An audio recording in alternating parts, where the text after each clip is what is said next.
Alam kong nagagalit ka sa ginawa ni Sir Jello. Pero gusto kong maintindihan nyo na hindi niya yung ginawa dahil gusto lang niya. Kung nagpatuloy pa ang asawa mo, baka hindi lang ang anak mo ang masaktan. Baka nga nakapatay pa siya. Wala kasing kadala-dalayang si Mang Hermin. Hindi ko talaga maintindihan kung bakit mo kinulong yung matandang may sakit na nangangailangan ng atensyong pang-medikal eh. Paano kung mamatay siya ron? Nakapatay ka na naman ng taong walang kalaban-laban? Ano? Papatay ko kayo lahat! Kakili ko kayo! Pasensya na talaga, Mang Andong! Mamamatay ka sa mga kamay ko! Ah! Ako ang inyong Lolo Pael. At ako naman si Kabanong. At ito ang aming kwento.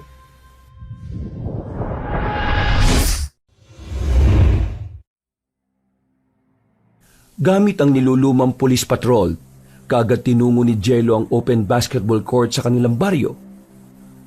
Ngayon na rin kasi ang final game ng basketball league kung saan kasali ang pamangkin niyang si Edward. Sa poder na nilang mag-asawa lumaki ang nasabing binata dahil bata pa lamang ay namatay na ang nanay niyang si Tinay, na siyang kakambal naman ni Jello. At dahil iniwan na rin ng ama, kaya sila na mismo ang nag-aruga hanggang sa kasalukuyan. Inako na ni Jello at Cheska na tunay na anak si Edward dahil hindi rin kasi sila nabiyayaan ng langit ng supling. Sa binata na lang nila ibinuhos ang lahat, kaya naman kahit anong nais nun sa buhay ay talagang sinusuportahan nila. Pagdating sa open basketball court, ay halos siksikan na ang mga tao. Huling laban na kasi, at kung sinong mananalo ay siya ng tatanghaling kampyon sa taong yon. Pagkaparada ng sasakyan ay nagtungo muna ang matipunong pulis sa tindahan ni Mang Andong. Ang nasabing Ginoo ay kilala sa kanilang lugar dahil sa galing nito sa pagtitimpla ng kapeng barako. Bukod sa pagmamahal sa ginagawa, ay may kakaibang pampalasa pa siyang idinadagdag. Kaya naman humahalimuyak talaga ang aroma ng nasabing kape. Magandang hapon po, Kandong. 2 kapeng barako nga po yung sa akin. Bumati rin ang matandang Ginoo at sinimulan na ang pagtitimpla ng kape sa tasa. Eksakto naman na lumapit ang bruskong si Tonton, ang kasamang pulis ni Jello, na nauna na sa lugar na yon. Sa kanilang baryo ay 2 lang silang pulis na nakadistino dahil malayo-layo sa kabias na ng kanilang lugar. O, kumusta? Anong balita sa laro, Ton? Ayos lang, sir. Lamang na yung team ng pamangkin mo. Napakahusay talaga ng batang yun sa laro no? Kanino pa ba naman magmamana? Di kundi sa akin. Talaga naman, sir. Pakitingin na nga lang muna yung kape Abot mo na lang sa akin at sisilip lang ako doon saglit. Sige, sir. Magpakita ka na ron para lalong ganahan yung pamangkin mo maglaro. Ngumiti na lang si Jello at mabilis na naglakad papunta sa open basketball court para panoorin ang pamangkin. Matapos makipaggitgitan sa iilang tao ay nakatingin din siya sa pinakaharap. Nang makita naman siya ni Edward ay ngumiti yun at saka dali-daling isinalaksak ang bola. Bumali-bali pa ang binata hanggang sa makashoot ng bola. Naghiyawan naman ng mga tao, kaya napangiti na lang ang pulis habang sumisenyas ng thumbs up sa kanyang pamangkin. Ang husay mo talaga, Edward! Pamangkin ko yan! Thank you po sa panonood ng laro! Mamaya ka na magpasalamat, mag-focus ka muna sa game! Pagkababa ng mga manlalaro sa kabilang ring, ay biglang nakarinig ang lahat ng sigawan ng tao mula sa hindi kalayuan. Dahil doon ay pansamantalang natigil ang laro. Natuon kasi ang atensyon ng lahat sa babaeng sumisigaw. Maya-maya pa, naglumantad ang babaeng gumawa ng ingay ay may sugat yon sa kanang braso habang humahangos at umiiyak. Sumisigaw din yon at halata ang matinding takot sa hilatya ng muka. Eksakto rin na dumating si Tonton at iaabot na sana ang kape pero nakita niya rin ng dugo ang babae. Dahil doon ay inabot muna niya sa isang tambay ang hawak ng mga tasa habang si Jello naman ay nilapitan na ang takot na biktima. Oh, magsilayo na muna kayong lahat. Lumayo ang lahat sa court. Sumunod naman kagad ang mga tao na nagtipon sa kabilang parte ng lugar. Pagkalapit ni Tonton sa kaniyang superior, ay sa kanya nakita ang isa pang lalaki sa hindi kalayuan. Kinausap nila ang babae pero alerto sila dahil may hawak na mahabang tabak ang papalapit na ginoong kinikilala nilang si Mang Hermin. Okay, relax ka lang, Rona, ha? Ano bang nangyari? Bakit kayo nahabol ng tatay mo ng tabak? Umiiyak-iyak lang ang babae, kaya pinasikaso na yon ng matipunong pulis kay Tonton, na muling sumigaw sa mga taong naroon pa rin na lumayo-layo na muna.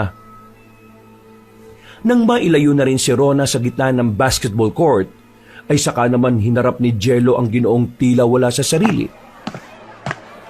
Mang Hermin, bitiwan niyo po yung hawak niyong tabak. Nasaktan niyo na po yung anak niyo, oh. Inuutusan ko kayo bilang alagad ng batas at kaibigan. Hindi umimik ang Ginoo. Barahan lang yung nagpatuloy hanggang sa halos 10 metro na lang ang layo nila sa isa't isa.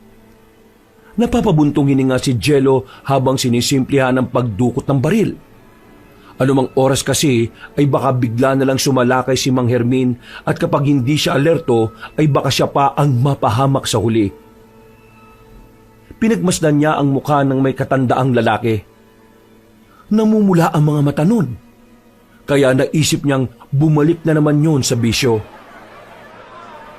Mang Hermin, huling warning ko na ho ito. Ayaw ko kayong saktan hanggat maaari. Pero mukhang lasing na naman ho yata kayo eh. Pakiusap lang ho. Ibaba nyo na yung hawak nyo. Ha? Bago pa mabigkas ng maskuladong pulis ang huling salita, ay gigil na sumugod na ang lalaki na seryoso siyang tatagain. Dahil doon ay wala na ring nagawa ang alagad ng batas kundi ang bunutin ng baril at paputukan sa magkabilang tuhod ang matandang Ginoo. Napalood siya pero nanatili lang ding nakatingin sa pulis habang tila galit na galit. Kitang-kita na rin sa noo at leeg noon ang maliliit na mga ugat na parang nangingitim na. Dahil sa dalawang magkasunod na putok ng baril ay nagsigawan ng mga taong nandun. May ilang nagpulasan pero katulad ni Tonton at Edward ay nanatili lang sila roon habang nagmamatsyag. Tio Jello! Huwag kang lalapit dito, Edward! Eksaktong pagkatapos niyang sabihin yon, ay muling bumangon si Mang Hermin at saka sumalakay. Sa gulat ni Jello, ay dahil wala na rin siyang mapagpipilian, kaya binaril na niya sa noo ang matandang lalaki. Butas ang ulo noon na humandusay sa gitna mismo ng basketball court habang tumatagas ang dugo. Halos natutup ng lahat ng mga nakasaksi ang bibig nila, habang si Rona ay iyak lang ng iyak sa bisig ni Tonton. Dahil sa insidente ay tinigil pansamantala ang laro. Naging parte kasi ng investigation ground ang open basketball court dahil doon namatay si Mang Hermin. Hindi naman makapaniwala ang lahat kaya tuloy marami na naman ang haka-hakang nabuo sa buong baryo. Bago magtakip silim, ay nadala na sa morgue ang bangkay ni Mang Hermin. Doon din dumiretso sina Jello at Tonton para kausapin ang embalsamador na si Mr. Chavez. Bago kasi ipaimbalsamo ay pina-autopsy muna nila ang bangkay para malaman kung bakit tila wala yun sa sarili kanina. Sabi naman ni Mr. Chavez ay aabisuhan na lang niya ang mga pulis kapag tapos na ito. Nang palabas na ang mga alagad ng batas sa nag-iisang morgue ng baryo, ay saka naman nila nasa lubong ang asawa ni Mang Hermin pati si Rona. Parehong umiiyak ang mag-ina, kaya naman yumukod ang 2 pulis bilang pagdamay. Pasensya na po, Aling Mengay. Hindi ko intensyong patayin. Isang malutong na sampal ang natikman ni Jello sa asawa ng namatay. Hindi yun nagsasalita pero kitang-kita sa mukhang umiiyak ang galit habang si Rona naman ay tahimik lang ang pag-iyak sa tabi ng ina. Hindi naman pinalampas ni Tonton ang ginawang yun ni Aling Mengay kaya galit niya rin pinagsabihan ng ginang. Aling Mengay, bakit kayo nanampal ng alagad ng batas? Ha? Hindi niyo ba alam na dahil sa pananakit na yun pwede kayo makulong? Alam kong nagagalit ka sa ginawa ni Sir Jello. Pero gusto kong maintindihan nyo na hindi niya yung ginawa dahil gusto lang niya. Kung nagpatuloy pa ang asawa mo, baka hindi lang ang anak mo ang masaktan. Baka nga nakapatay pa siya. Wala kasing kadala-dalayang si Mang Hermin. Ang akala ko, tumigil na yan sa paglalasing. Oo, tama na yan, Officer Ton. Ito kasi sir Hayaan mo na. Yes sir. Aling Mengay, kinalulungkot ko ang nangyari kay Mang Hermin. Mabuting tao ang asawa nyo at wala namang kaming alitan. Aabisuhan agad namin kayo kapag lumabas na yung autopsy report bukas. Sa ngayon dumiretso na muna kayo sa center ng baryo. Nandoon ang asawa ko at gagamutin niya ang sugat ni Rona. Sinamaan lang siya ng tingin ng ginang at sinundan niyo ng maraming beses na pagmumura. Pagkatapos magsalita ng masasakit at mag-iyak-iyak, ay hinatak na noon ang sugat ng anak saka sila tinalikuran. Nang mawala na sa paningin nila ang mag-ina, ay napabuntong hininga na lang ang dalawang pulis bago pumasok sa sasakyan nila.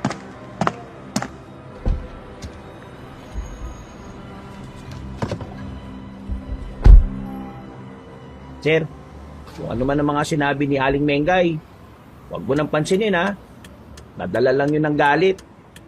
Kasalanan naman talaga ng asawa niya yung nangyari. Kung hindi nag-amok-amok doon sa laro si Mang Hermin, hindi sana siya malamig na bangkay ngayon. Yun na nga ang tanong Bakit nga ba parang wala sa sarili si Mang Hermin? Siguro sir, bumalik na naman sa pag-iinom. 1 taon na siyang hindi nagiinom ng alak. Baka illegal na droga na tinitira niya. At kanina tumama na yung side effect. Kaya siguro siya parang nabaliw-baliw. Siguro sir, hintayin na lang natin yung resulta ng autopsy na ginagawa ni Mr. Chabit. Oo nga, maigi pa nga. Tara na. Nagsimula na ngang magmaneho si Tonton hanggang makarating na sila sa headquarters. Pagdating doon ay nagpaalam na rin kagad ang bruskong pulis kaya siya na lang muna ang naiwang mag-isa. Naupo siya sa desk at inalalang lahat ang nangyari nung hapon na yon. Ang mga matang namumula ni Mang Hermin, pati ang maliliit na itim na ugat sa bandang noo at leeg noon, na parabang merong kakaibang pakahulugan. Yung pamumula ng mga mata niya, masasabi kong posibleng tama yun ang alak. Pero yung mga nangingitim na ugat sa bandang leeg at noo, ano kaya yun?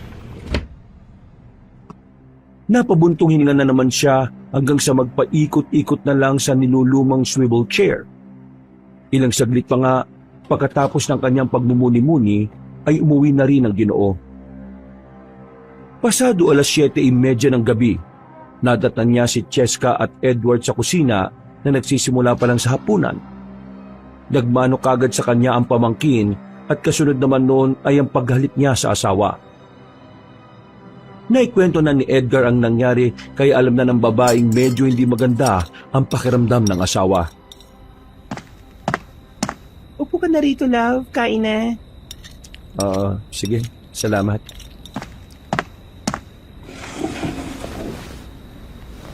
Magkakasabay nga silang nagapunan at ang matapos na ay ang binata na ang nagpresentang maghugas sa mga pinagkainan nila. Nauna nang nagpunta ang mag-asawa sa kwarto para nga makapag-usap ng maayos patungkol sa nangyari. Okay ka lang ba, love? Medyo mabigat-bigat ang nangyari kanina Nabalitaan mo naman na siguro yung nangyari kay Mang Hermin. Oo. Naikwento na ni Edward kanina. Kaya nga, nag-aalala ako sa iyo Nalulungkot at nakokonsensya ako sa ginawa ko kay Mang Hermin. Hindi ko naman intensyon Wala kang mali sa naging desisyon mo, love. Dahil ginawa mo lang naman ng tama eh. Mahirap ang naging desisyon mong yon. Pero nailigtas mo, hindi lang si Rona, kundi ang mga taga rito.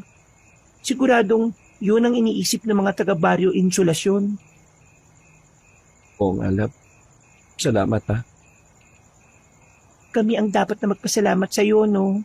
Dahil ginawa niyo ni Tonton ng maayos ang trabaho niyo bilang pulis para manatili ang kaligtasan ng mga taga rito. Pagkatapos nilang magyakapan, ay hinagkan nila ang isa't isa, dahilan para lalong guminhawa ang kalooban ni Jello. Ilang saglit pa, nang patulog na sila ay kumatok ng mahina si Edward na kaagad naman din nilang pinagbuksan.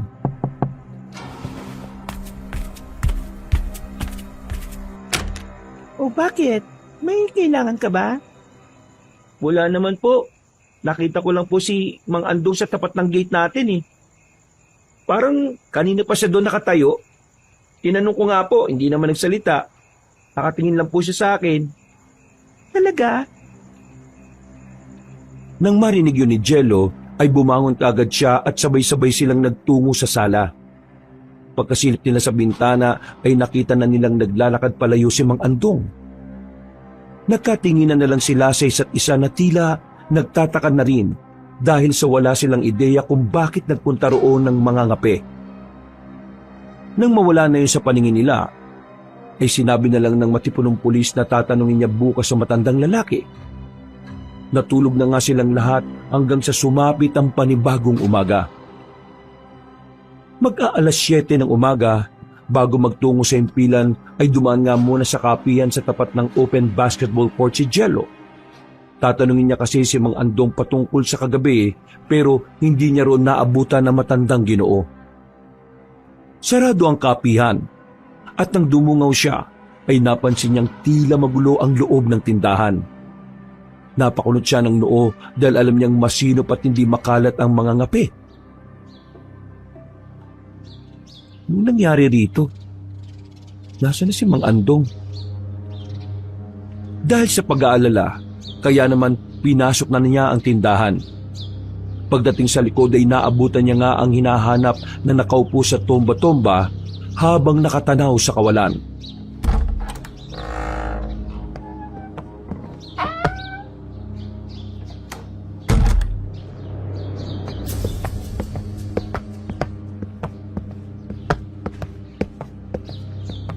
Mang Andong, maganda umaga ho.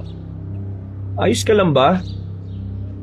Duman ako dito kasi kagabi nagpunta ka sa bahay, sabi ni Edward. Matagal ka raw na nakatayo sa tapat ng gate eh. May problema ka ba? Hindi umimik si Mang Andong. Ang dating masayahing mukha nun na tuwing nakikita ang maskuladong pulis ay tila ba biglang nawala. Nakatulala lang yun sa kawalan habang nananatiling nakaupo sa tomba-tomba. Mang Andong, Ha? Naudlot na si Jello sa pagsasalita dahil biglang lumingon sa kanya ang mga ngape. Hindi pa rin yun umiimik. Pero napansin niya sa mga mata nun na parabang may kung anong pahiwatig na hindi maganda. Sa hindi malamang dahilan, ay bigla na lang nanayo ang balahibo ng pulis. Mabuti na lang ay muling bumaling si Mang Andong sa kawalan kaya naudlot din ang tila takot na magsisimula na sanang umusbong. Mang Andong, kung masama po ang pakiramdam nyo, papupuntahin ko na lang dito si Cheska para matingnan kayo. Sige ho, kailangan ko na pong umalis eh. Hindi pa rin sumasagot ang matandang lalaki. Pero dahil nga sa malilate na rin sa trabaho, kaya nagpaalam na lang si Jello at hinayaan na lang ang mga ngape roon. Ilang saglit pa ay naabutan niya sa himpilan ang kasamahang si Tonton na may kausap sa telepono. Binati siya noon ng magandang umaga sabay abot ng tasa ng kape. Sige, mamaya tatawagin na kita ha. Dito na yung boss ko eh. Sir, pagpasensya na po niyo yung kape na yan ha. Medyo may iba sa panlasa nyo. bumili lang kasi ako ng 3-in-1 sa tindahan eh. Nasarado yung tindahan ni Mang Andong. Oo, galing nga ako ron. Parang masama nga ang pakiramdam niya eh. Parang may kakaiba sa kanya. Ano sir? Paano parang may kakaiba? Wala siyang kibo eh. Ang dami ko nang pinagsasabi. Nakatingin lang siya sa kawalan habang nakaupo dun sa tomba-tomba niya. Tinanong ko nga rin kung masama ba yung pakiramdam. Papupuntahin ko nga sana ron si Mrs. para ma-check up siya. Basta, parang may kakaiba talaga. Eh baka naman masama nga lang ang pakiramdam ni Mang Andong sir. Eh sana nga ganun lang. Pero nung nagkatitigan kami, parang pareho-pareho yung tingin niya nung tingin sa akin ni Mang Hermin bago ko nabaril eh. Ay sir, speaking of Mang Ermin nga pala, tumawag na pala yung puninarya. Sabi ni Mr. Chavit, tawagan mo na lang daw siya kapag dumating ka na. O paano sir? Maiwan na muna kita ha. Pupunta lang ako saglit sa baboyan ni Ma'am Aleha. Nagre-reklamo na naman eh. Tungkol na naman ba yun dun sa baboy niyang inatake raw ng mga mabangis na hayop? Nung nakaraan pa yun ah. Eh di ba sinabihan na natin siyang gumawa ng mga trap sa palibot ng bakod? Eh yun nga sir. Yun ang iche-check ko. O sige, mag-ingat ka ha. Basta bumalik ka kagad dito kapag wala ka ng ginagawa. Gumawa ka rin ng report para dyan at nang matapos na yung problema nilang yan. Pati ba naman alaga nila mga hayop? Tayo pa ba yung pag-aasikaso niyan? Wag ka na maburido dyan sir. Alam mo naman na kaya sila sa atin humihingi ng tulong kasi alam nilang mabilis tayong umaksyon eh. Ibig sabihin lang nun sir, maasahan talaga tayo. Ikaw talaga, dumali ka na naman. Sige na, bilisan mo na. At baka si Ma'am Aleha naman ang maaburido sa'yo. Ngumiti lang si Tonton at pagkatapos ay sa kanya nilagok ang natitirang kape sa tasa. Umalis na rin siya kaagad pagkatapos nun. Samantala, pagkaupo ni Jello sa lumang swivel chair, ay kaagad niyang kinuha ang telepono at tinawagan si Mr. Chavit. Nagkausap sila at napag-alaman nga niyang walang bahid ng alak si Mang Hermin. Kaya ibig sabihin lang noon ay hindi tama ng alak ang dahilan kung bakit namumula mga mata niya nung hapon na yon. Pagkababa ng telepono ay napabuntong hininga na naman siya. Pagkadakay sa kanya inilagay sa report na walang bahid ng alak si Mang Hermin nung hapon na nanaga ito sa basketball court. Kung wala siyang tama ng alak, bakit namumula yung mga mata niya? Pati yung mga itim-itim na ugat. Ano kaya yun?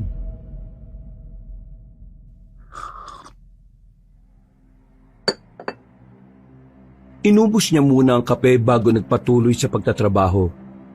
Makalipas ang ilang sandali, habang tinatapos gawin ang ilang police report ay dumating na nga ang asawa niya. Kasunuran ng babae si Julio na bagong saltang pulis at mag-iisang buwan pa lang na nagtatrabaho.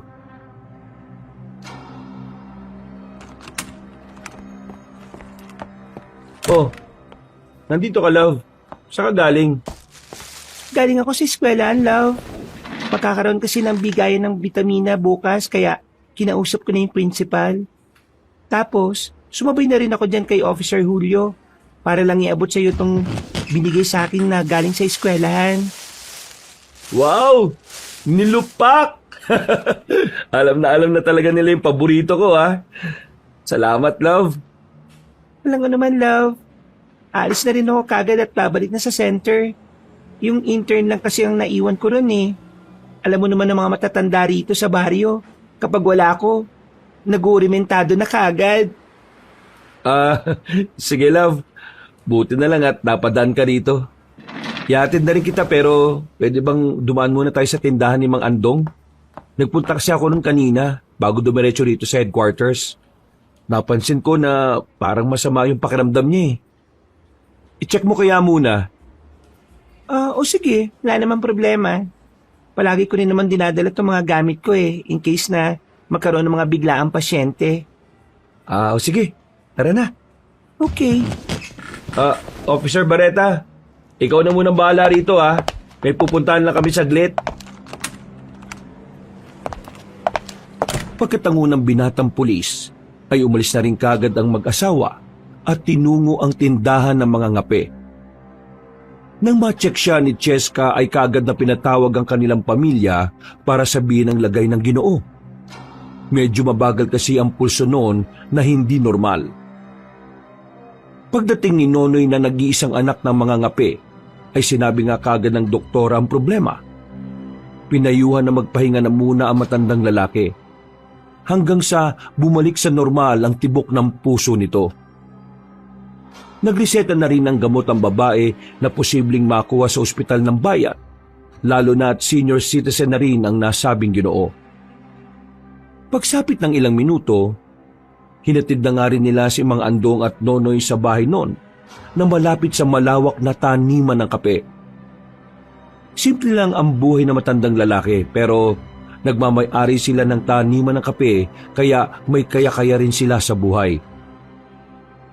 Matapos magpasalamat ni Nonoy ay nagbiyahe na nga kagad ang mag-asawa.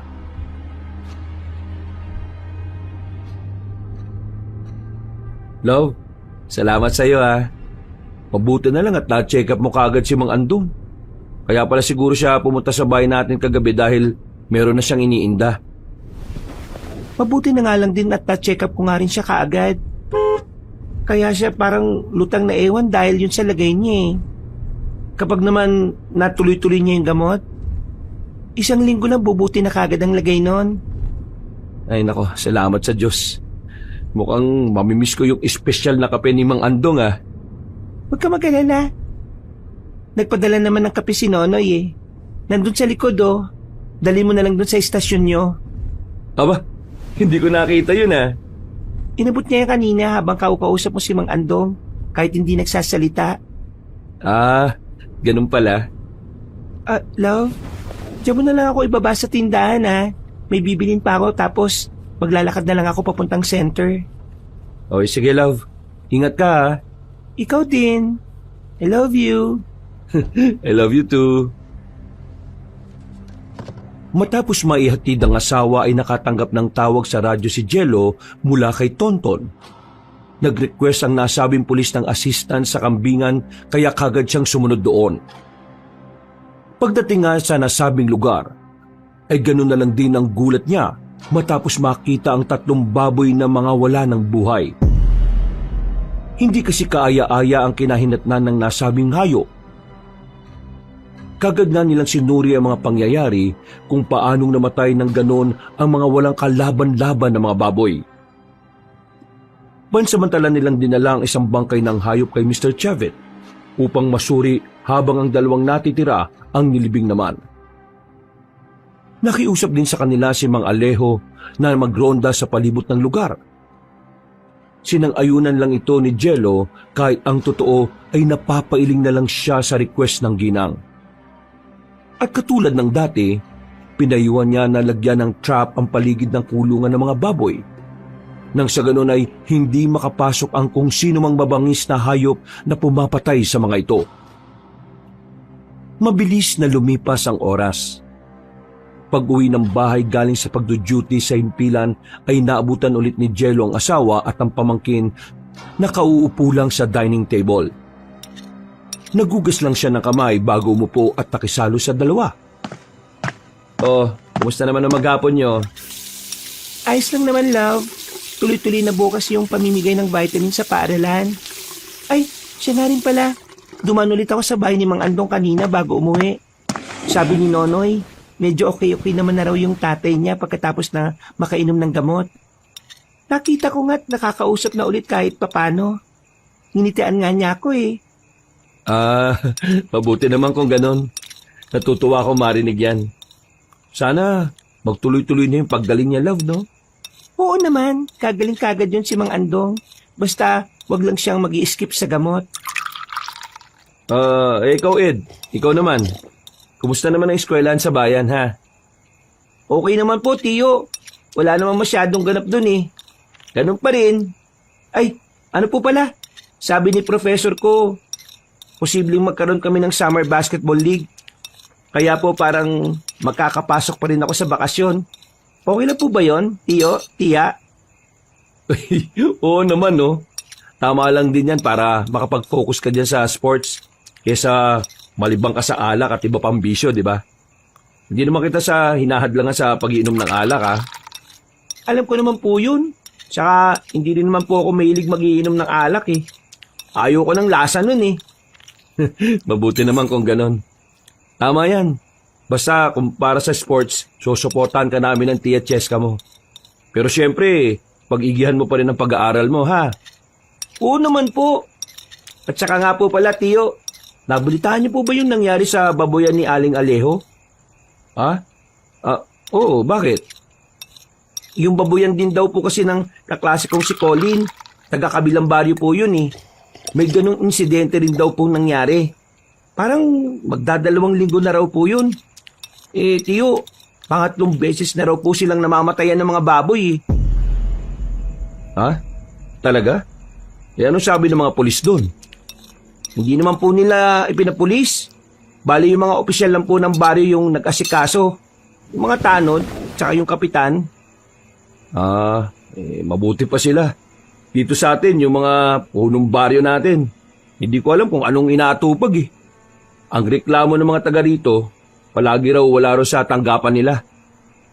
Kaya kami na lang ng kami ang nilalapitan. Kahit na mga maliliit na problema lang. Imbis na yung mga opisyal ng baryo yung nag-aasikaso eh. Kaya mo na yun, love. At huwag mo na masyadong pakaisipin yon. Ang mahalaga, nagtatrabaho ka at nagagampanan mo na maayos ang ginagawa mo. Yun na nga lang din ang iniisip ko, love eh. Ay, siya nga pala. Lumabas na yung autopsy report ni Mang Hermin. Ang sabi ni Mr. Chavit walang bahid ng alkohol ng katawan niya. Ibig sabihin, hindi nga nag-inom yung tao bago siya manghabol ng tabak. Ganun ba? Anong mangyayari sa kaso niya ngayon? Hindi na rin naman na nagsampa ng kaso sila Aling Mengay. Kaya masasarado na kaagad yon. Hindi na nakasabat pa si Edward sa usapan ng mag-asawa. Kumain na lang siya habang nagpapatuloy ang pag-uusap. Ilang saglit pa nang matapos na sila sa pagkain ay nag-asikaso na nga ang lahat hanggang sa sila ay matulog na. Lumipas pa ang mga oras, araw at linggo. Nang malibing na si Mang Hermin, ang akala ni Jello ay tapos na ang lahat. Pero lingid sa mga taga-baryo Isolasyon, ay nagsisimula pa lang ang kalbaryo na kanilang kakaharapin. Biyernes ng umaga, pagdating pa lang ni Jello sa impilan ay nakatanggap na kagad siya ng tawag. Nang marinig ang boses ng kanyang asawa, ay nagtaka siya kaagad. Bihira naman kasing tumawag ng ganon si Cheska, lalo na kapag hindi namang importante.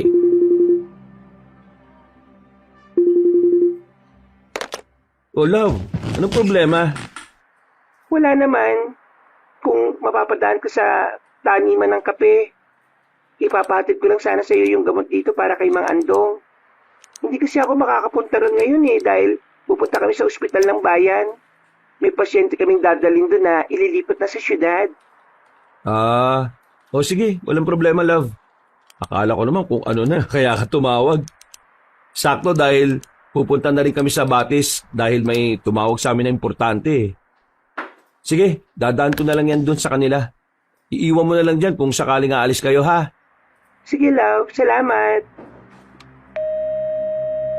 Matapos magkapaalamanan, ay nagbiyahe na nga kagad si Jello kasama si Tonton. Naiwan uling mag-isa sa himpilan ang intern na si Julio.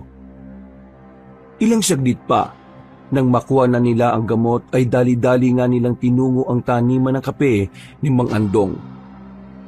Nakita nila si Nonoy sa labas ng bahay pero tila problemado rin yun. Inabot lang ng maskuladong pulis ang gamot at nakipag-usap saglit patungkol sa lagay ng matandang nangangape. Pero ayon nga sa anak noon, parang medyo nanghihina nga lalo ang kanyang tatay. Para lang mapalubag ang loob, sinabi na lang ni Jello na pabibisitahin niya kagad si Cheska kapag nakauwi galing sa ospital ng bayan. Nang matapos na ang pag-uusap ay nagtungo na kagad sila sa batis ng Baryo Isolasyon. Nakita nila roon ang 3 nangingisda sa batis na siyang tumawag sa kanila. Pero meron kasing natagpo ang patay na katawan sa liblib na parte ng batis. Nang tingnan nila yon, ay napatakip na lang sila ng ilong. Nangangamoy na kasi ng husto ang bangkay at base sa itsura ay parabang halos lagpas 2 linggo na yung nandun. Di na makilala ang mukha ng nasabing bangkay kaya hindi na rin nila matukoy kung sino yun. Pagsilid nila ng bangkay sa cadaver bag ay dali-dali nila yung dinala kay Mr. Chavit para ipasuri. Sinabi na rin ng embalsamador ang tungkol sa pinasuri sa kanyang baboy. Napag-alaman nilang inatake nga yun ng parehong hayop at tao kaya nagtaka ang mga pulis habang sila'y nalilito. Paano nangyari yun? Parehong hayop o tao ang umatake ron sa baboy ni Ma'am Alejo? Posible ba yun, sir? Ayaw ko sanang sabihin to pero ang naisip ko lang sa sinabi mo, Mr. Chavit, na parehong hayop o tao. Wag mong sabihin, aswang yan, sir. Yun nga sanang sasabihin ko eh. Seryoso ka ba dyan, sir? Oo. Naknanto ko, sir. Aswang talaga? Sir, makabago na ang panahon natin ngayon. Kahit dito sa probinsya, wala na masyadong ganon. Sa tinagal-tagal ko dito sa Baryo Isolasyon, wala naman ako nabalitaan o nakitang aswang eh. Hindi ko naman sinabing yun na talaga. Ang sabi ko lang, yun ang naisip ko nung sinabi ni Mr. Chavit na parehong hayop at tao yung umatake sa mga baboy ni Ma'am Alejo. Hindi na umimik si Officer Gutierrez. Napatingin na lang sila pareho sa embalsamador na nagkukwento nga rin na posibleng tama ang sinabi ni Jello patungkol sa aswang. Hindi malayo mangyari yon, lalo na at nasa liblib lang din ng kanilang baryo. Pagkatapos ng pag-uusap na yon, ay bumalik na sila sa himpilan. Nabutan nila si Julio na humihigop ng sabaw ng papaitan. Nainggit sila sa binatilyong pulis kaya lang ay hindi na sila nakahingi dahil sa naubos na ang nasabing ulam. Nang tanungin ni Tonton kung saan nabili ang papaitan, sinabi lang ni Julio na may maglolang nag-iikot-ikot at naglalako. Dahil sa masarap na amoy, kaya bumili siya. At hindi nga nagsisi dahil masarap ang nasabing papaitan. Susunod, kapag dumaan yung sinasabi mo maglola na nagtitinda ng papaitan, ibili mo rin ako, ha? Kung wala ako rito, paluwalan mo na lang muna. Babayaran kita kapag balik. Nako Julio, huwag ka maniniwala dyan kay Gutierrez. Kapag kumagat ka dyan, matatapos na lang ang duty mo rito sa Baryo Isolasyon hindi ka pa rin nababayaran. Sir naman, pag mo ko kagad ibuko sa tao. Basta, Officer Barreta, yung sinabi ko sa iyo, ha? Natatawang tumangutango lang ang binatang pulis at pagkatapos noon ay nakatanggap na sila ulit ng tawag kaya kaagad nagtrabaho ang 3. Pasado 6:30 ng gabi, si Jello na lang ang natira sa headquarters. Sabay na umuwi sina Tonton at Julio habang siya naman ay inasikaso ang ilan pang mga report na ipapasa nila sa munisipyo ng probinsya. Nagtimpla siya ng kape at maya-maya pa nang makaramdam ng antok ay sinubukan niyang maghilamos sa lababo. Kaya lang ay natigilan siya matapos maalala ang nakuha nilang bangkay sa batis. Kung matagal na yun na nandun, posibleng makontami na yung pinagkukunang tubig ng mga taga-baryo. Doon pa naman nakakonekta ang lahat sa batis. Kailangang may pasaram muna at ma-check hanggang sa maging maayos ang tubig sa batis. Ipinagbigay niya nga kagad yon sa ilang pang kinaukulan, kaya kagad namang inaksyon ng kinabukasan. Nakahinga ng maluwag ang lahat dahil ligtas pa rin naman daw inumin ang tubig na isinusupply ng batis.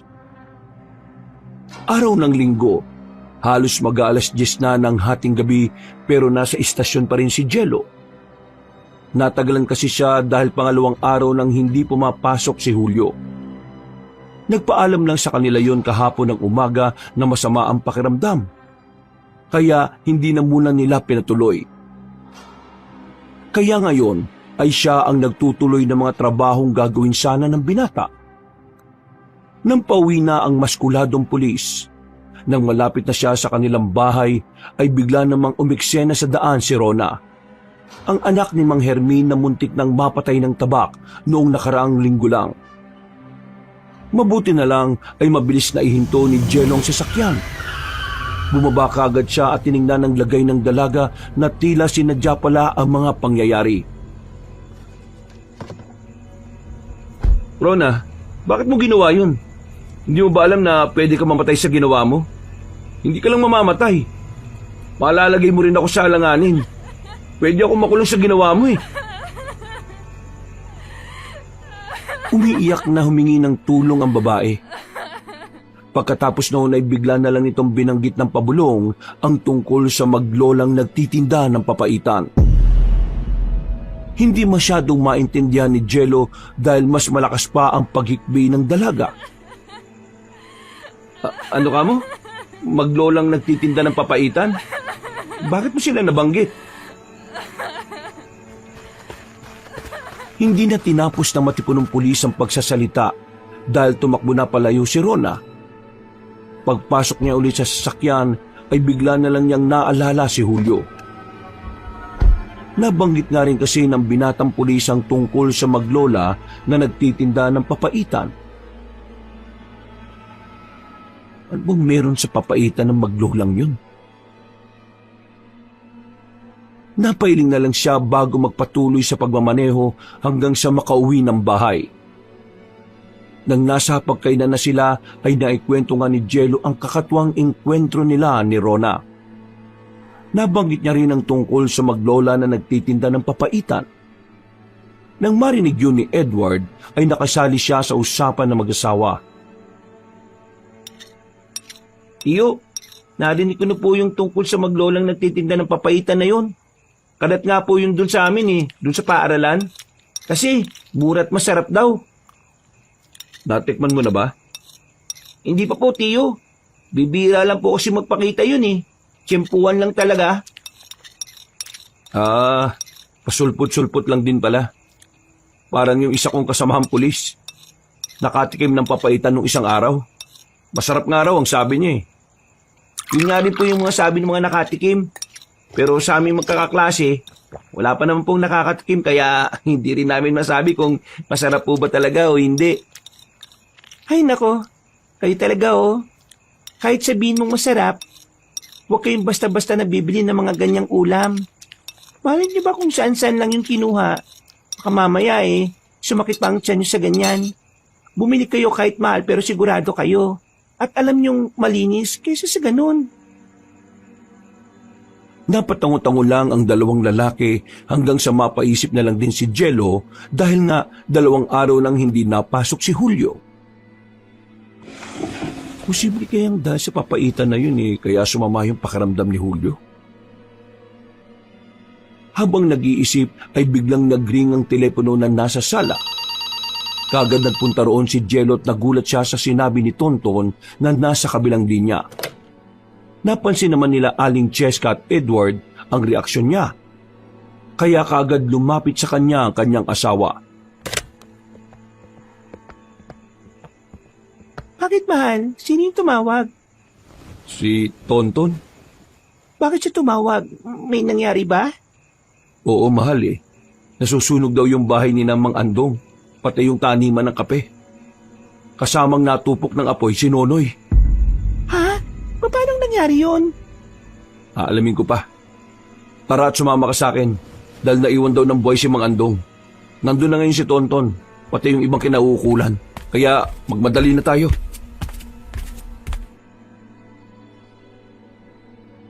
Dali-dali ngang nagtungo ang mag-asawa sa pinangyarihan ng insidente habang si Edward ay naiwan lang mag-isa sa kanilang bahay. Maya-maya pa, Malayo pa lang ay tanaw na nila ang nasusunog na maliit na parte ng kapihan. Nakontrol na kasi ng mga taong naroon ng apoy. Yun nga lang ay tupok na tupok talaga ang bahay ni Mang Andong at katulad ng sinabi kanina ni Tonton, kasama sa nasunog si Nonoy. Nilapitan nila kagad ang matandang lalaki na walang imik at tila nakatulala na naman sa kawalan. Mang Andong, ano pong nangyari? Bakit ito naiwan sa loob ang anak ninyo? Walang imik na lumingon lang ang matandang Ginoo, kaya napansin ni Jello ang pamumula ng mga mata nun. Naaninag niya rin ang mangilang-ilang maliliit na itim na ugat sa bandang lieg at noo. Dahil doon ay muli niyang naalala si Mang Hermin. Kaya tinapik niya ang asawa at pinalayo. Naging alerto rin siya at inihanda ang baril kung sakali mang gumawa ng kung anong hindi maganda ang matandang lalaki. Bakit, love? Basta love, lumayo ka muna kay Mang Andong hanggat maaari. Officer Gutierrez, anong report? Sir, nakakita ko ng mga bote ng gasolina kanina sa tapat ng bahay. Napansin ko rin na nakapadlock yung pinto na parang sinadyang ikulong yung taong naiwan sa loob. Siguradong yun ang dahilan kaya nasunog din si Nonoy eh. Pero mas malalaman natin yan kapag napula na ang apoy. Iposas mo na si Mang Andong. Ha? Sigurado ka, sir? Oo nga, love. Sigurado ka ba? Kung iniisip mong sinadya ni Mang Andong yung nangyari, parang imposible. Clinically diagnosed siya. Sundin mo na lang muna ang order ko, Officer Gutierrez. Yes, sir. Binusasan at dinala nga nila sa impila ng matandang lalaki para doon ay imbestigahan. Pansamantala muna nila yung ikinulong habang umuusad ang kaso. Nag-alala naman si Cheska dahil nung huli niyang pinulsuhan kanina ang matandang lalaki ay halos hindi na niya maramdaman ang tibok ng puso noon. Habang nasa impilan ay nakikipagdiskusyon na ang doktoro sa asawang pulis. Sinasabi niyang kailangan madala matandang lalaki sa ospital ng bayan bago pa mahuli ang lahat. Ngunit hindi yun sinunod ni Jello. Iniwan lang nila si Mang Andong sa kulungan ng himpilan habang bantay-bantay ni Tonton. Dahil sa pangyayaring yon, hanggang sa pag-uwi ng bahay ay nagtatalo mag-asawa.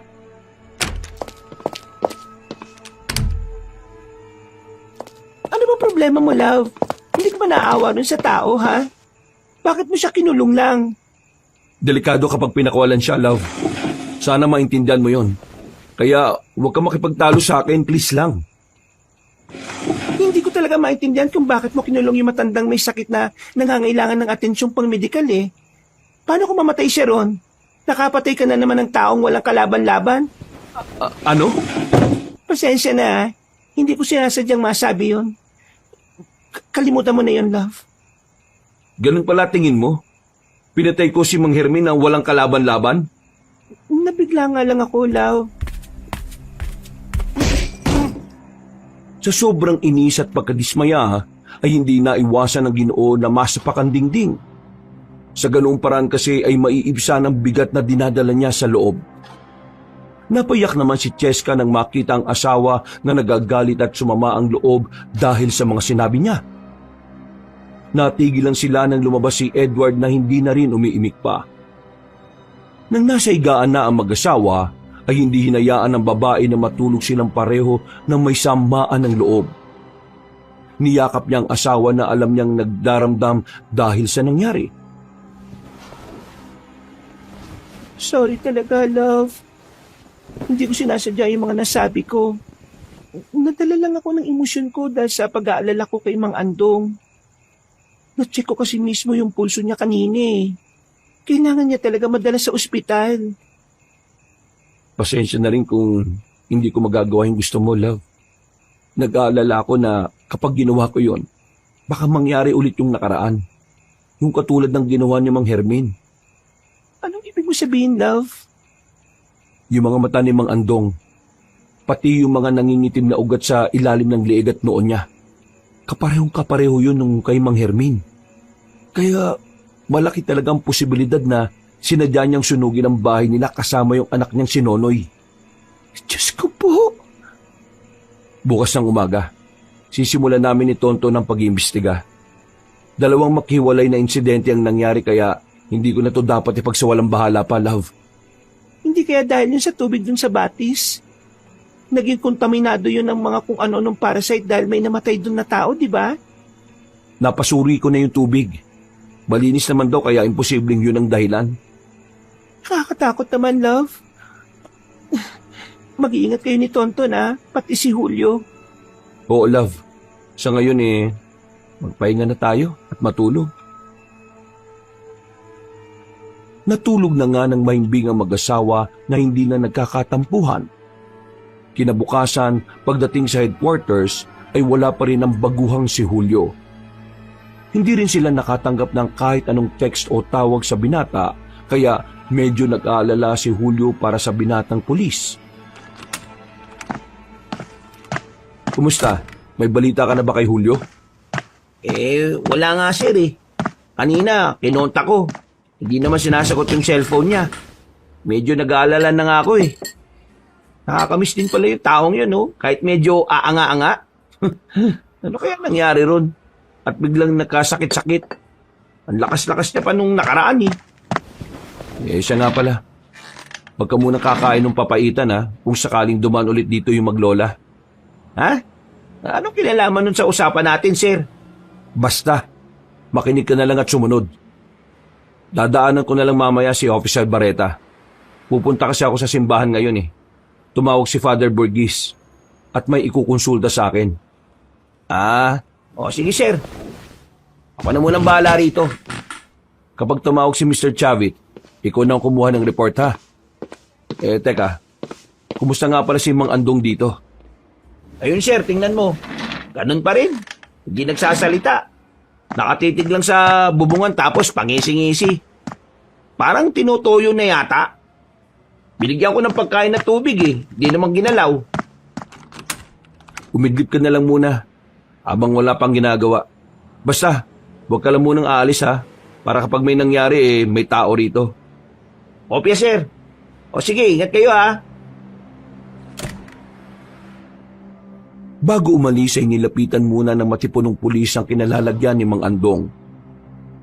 At napansin nga niya na tila mas dumarami ang nangingitim na ugat sa bandang liig ng matandang Ginoo. Napabuntong hininga siya dahil para na talagang ibang tao ang kaharap niya at hindi na si Mang Andong. Nakakalungkot man, pero wala na siyang nagawa kundi iwan doon na matandang lalaki. Kaya pagkabiyahe at pagdating sa simbahan, bago lumabas si Father Burgis ay isinama niya muna sa panalangin ang matandang mga ngape pati na rin ang buong baryo. Makalipas ang ilang minuto ay dumating na nga ang pari at sinama siya sa likod ng simbahan. Pagpasok nila sa isang silid ay nagulat si Jello pagkakita na tila meron ding piitan doon. Father Burgis, bakit may piitan dito? At sino yung mga nakakulong? Mga estudyante? Kinumpirma nga ng pari na ang 2 taong naroon na binata at dalaga ay mga estudyante. Ayon pa sa Ginoo, ilang araw na raw na tila inaalihan ang mga yon ng demonyo at nakita silang ganoon pagkatapos lang mananghalian. Ipinakita sa kanya ng pari ang mga estudyante dahil minsan na niyang naikwento yung itsura ng mga Hermin bago niya yung binaril.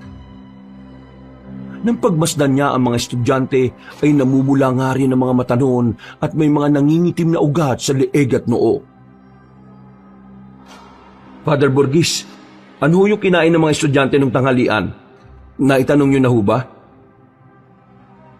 Nagkibit balikat ang pari dahil hindi rin naman niya naitanong ang tungkol sa kinain ng mga estudyante. Para sa kanya ay hindi naman nakasali pa yon. Sinabi na lang ng Ginoo na tuwing binabasbasan niya ang mga bata at pinapanalangin ay naghuhurimentado nga ang mga yon at galit na galit. May pagkakataon pa nga na naglalaway ang dalawa sa galit lalo na kapag sasapit na ang gabi. Matapos ang medyo mahaba-haba pang usapan ay nagpaalam na rin ang matipunong pulis. Dumaan siya sa paaralan para sana ipagtanong-tanong ang tungkol sa mga estudyanteng nakapiit sa simbahan dahil sa hinalang inaalihan ang mga yon ng demonyo o masamang espiritu.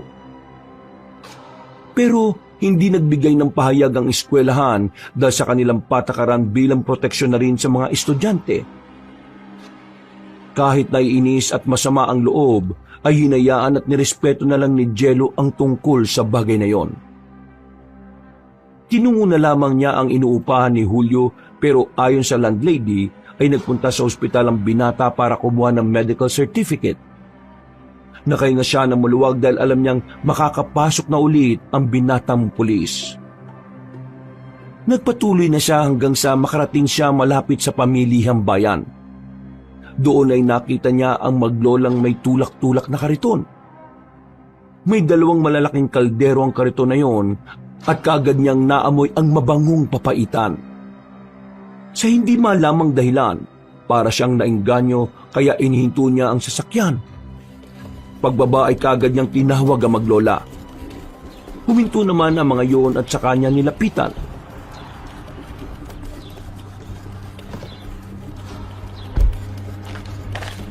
Papaitan mo ba yung naamoy ko? Gwapo at matipon ng pulis. Masarap tong papaitan ko.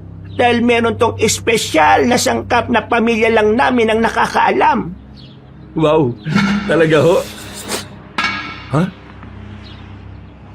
Natigilan na at napasingap si Julio dahil binuksan ng binatilyong 13 anyos ang isang kaldero. Humalimuyak ang mabangong samyo ng papaitan kaya mas lalong natakam ang matipon ng pulis. Ito lang po yung natitira, mamang pulis. Bumili na po kayo bago maubos. Minsanan lang po naman magtinda ang lola ko. At saka, meron din pulis na bumili sa amin yung nakaraan lang eh. Ha? Ganun ba? Kayo yata yung sinasabi ng tauhan kong si Julio eh. Masarap nga raw yung papaitan nyo. Opo, talagang masarap tong papaitan namin. Kumuha ka na, gwapong pulis. Eksakto at abot pa yan ng isang supot.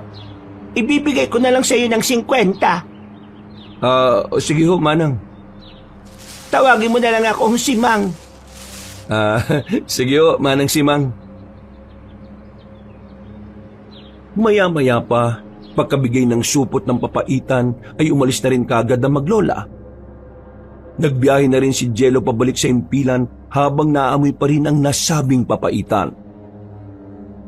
Hindi niya rin alam kung bakit pero para siyang nahipnotismo ng amoy na yon.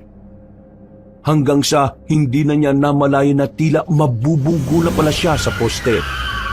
Mabuti na lang ay naipreno niya kagad ang sasakyan at ang kagandahan lang din ay walang tao sa paligid.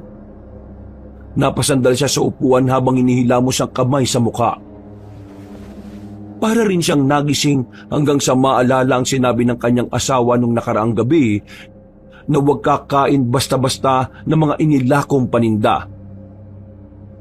Habang nakahinto ang sasakyan, ay napatingin ulit siya sa supot at isa-isa na ngam nanumbalik sa kanya ang tungkol sa nasabing papaitan. Lalo na ang tila pagbababala ni Rona patungkol dito. Kinuha niya ang nasabing supot, saka yung tinapon sa labas at nagpatuloy na sa pagmamaneho. Bago bumalik sa impilan ay tinungo niya muna ang bahay ni na Aling Mengay at Rona. Itatanong niya kasi ulit sana sa dalaga ang tungkol sa matandang nagtitinda ng papaitan. Yun nga lang ay nakakandado ang bahay na mag-ina, kaya umalis na rin kagad siya. Pagdating sa headquarters ay nakita niyang mahimbing na natutulog si Tonton. Hindi na niya yung ginising dahil alam niyang puyat ng kasama sa pagbabantay kay Mang Andong na nakakulong pa rin. Nilapitan niya ang matanda sa piitan pero tulala pa rin yun. Hindi pa rin yun ginagalaw ang pagkain kaya nag-aalala na talaga siya para sa Ginoo.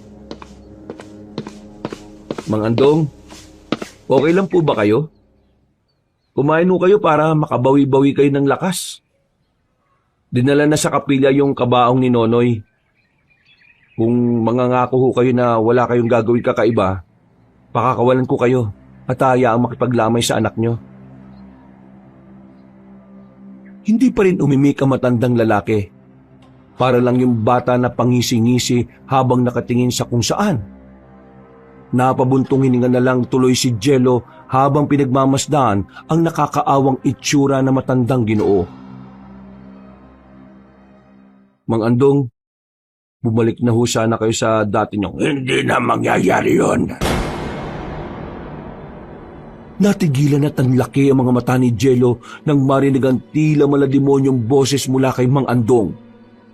Kinusot-kusot pa nga niya ang mga mata niya at nilinis ang tenga sa pag-aakalang na mga malikmata at nagkakamali lang siya ng pandinig. Kaunting oras na lang. Humanda ang lahat ng mga taga-baryo isolasyon.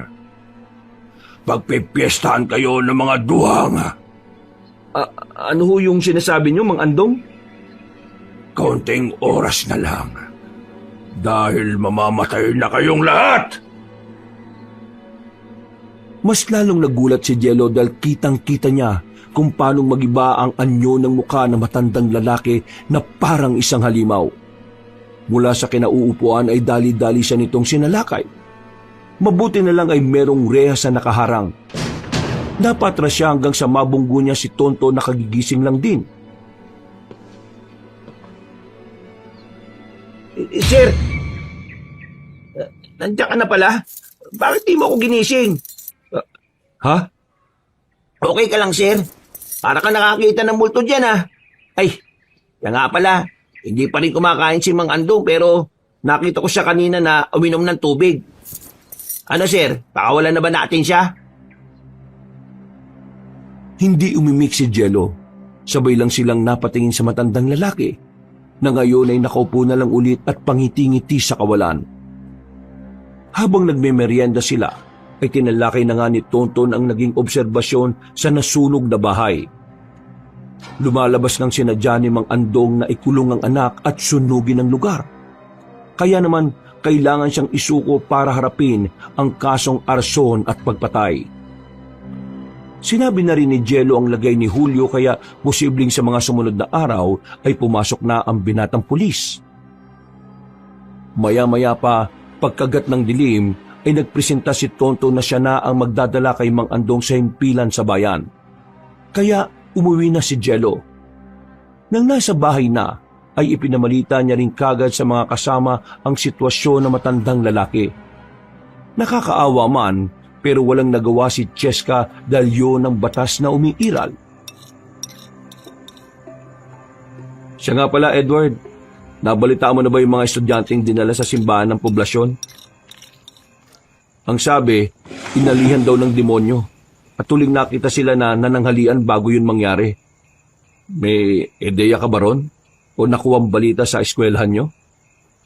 Opo, tiyo. Katatapos lang araw kumain nung dalawang yon ng papaitan na nabili nila sa Manglola. Sarap na sarap pa raw yung dalawa hanggang sa biglang tumirik yung mga matay. Una po, dinala sila sa klinik. Pero ang sabi, okay na raw. Kaya pinauwi na lang muna. Mga ilang araw lang po, parang yun na nga, tiyo. Nagwawala-wala na at parang sinasaniban kaya dinala sa simbahan. Yun, wala na po akong balita pagkatapos nun. Yung papaitan na naman. May kakaiba sa itinitinda ng maglolang yun eh. Paano niyo po nasabi yun, tiyo? Nakita ko kanina yung maglola.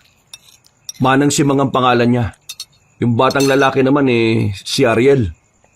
Hindi ko alam pero pagkamoy ko sa papaitan, para akong nahipnotismo. Napabili nga ako ng wala sa oras eh. Kinain mo? Sabi ko naman sa'yo, huwag kang kakain ng basta-basta, love. Huwag kang mag-alala, dahil hindi ko kinain. Yung parang nahimasmasan ako tinapon ko kagad sa kalsada. Naalala ko kasi nga yung sinabi mo, tapos naalala ko rin yung sinabi ni Rona patungkol nga sa maglolang nagtitinda ng papaitan. Isa-isa nga pumapasok sa utak ko yun. Lalo na nung naalala kong bumili rin si Julio nun. Tapos kinabukasan sumama ang pakiramdam niya. Hanggang ngayon, hindi napasok. Pero sana okay lang siya. Dumaan ako sa inuupa niya kanina Pero ang sabi ng landlady, nasa ospital ng bayan para kumuha ng medical certificate.